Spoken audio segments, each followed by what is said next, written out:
guys, it's April and I haven't done a monthly recommendations video in quite a while, so I'm gonna do one now. Monthly recommendation group was started by Trina and Kayla. I will leave all the information down below in case you are interested in finding more books to read or making a list yourself, because I would love to hear some of the recommendations that you have for this month. Now this month's topic is duologies. I won't lie, I don't have a lot of duologies on my bookshelf, and a lot of the duologies that I have I've already seen a lot of people talk about because they're the really popular duologies. So I wanted to try and be a little bit different, but at the same time I didn't have a huge list, so yeah, you're gonna see some popular things on my list too. It's just gonna happen. So I have 3 duologies here that I want to talk to you about because I thought 3 was a good number and they are some of my 3 favorite duologies. The first one that I want to talk about, of course, is the Holewires Nerves duology by Marissa Myers. This takes place in the Lunar Chronicles series, which is a larger series as a whole,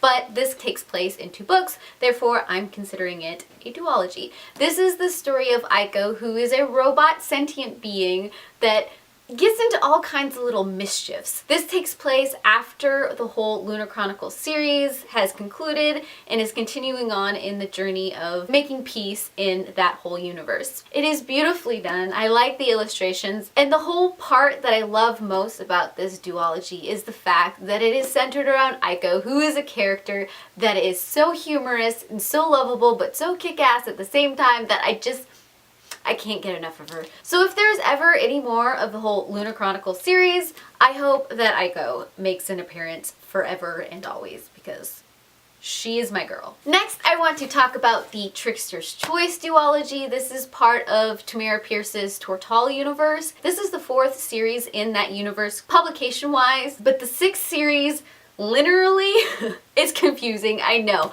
but this can be read by itself. It might spoil little tidbits for things that happen earlier on in the universe, such as fantasy series, but overall you don't need those to understand this. This is a story of Allie who finds herself captured, shipped off, and enslaved in another country. She is then employed by one of the gods to make right by this country, and of course it involves all kinds of shenanigans. Tamara Pierce has a way of writing really strong characters who develop over time. They start out in one place, but they never ever stay there, which is why I like her series so much. And of course this is later in her publication life, so a lot of it has started to really develop in her writing style, and this is probably one of my favorite series of her whole Tortall universe because there is just so many things that go on, and then you learn so much about the gods, about the creatures, about Allie and her family that just make you really like the characters and learning about this universe.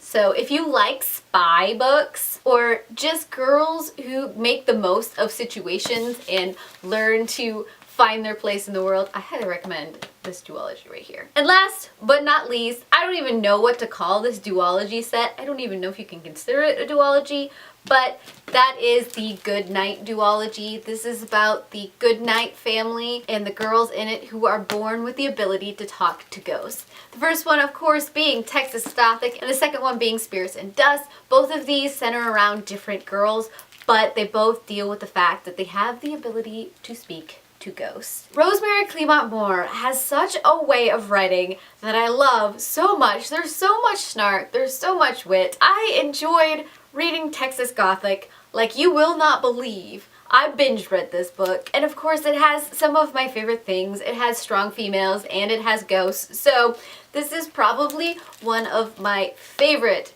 duology or duologic series. Is that even a word? Duologic? It is now. I made it. It's a thing. But this is probably one of my favorites. I really like the way that Moore writes. I can't recommend this duology enough. And of course all of the characters are very unique and very odd, and I love it so very much. I love when you can give me odd characters just to stick in my mind forever.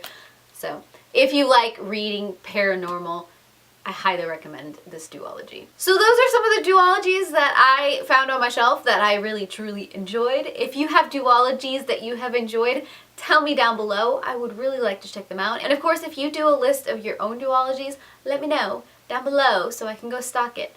I heart your beautiful faces. Bye.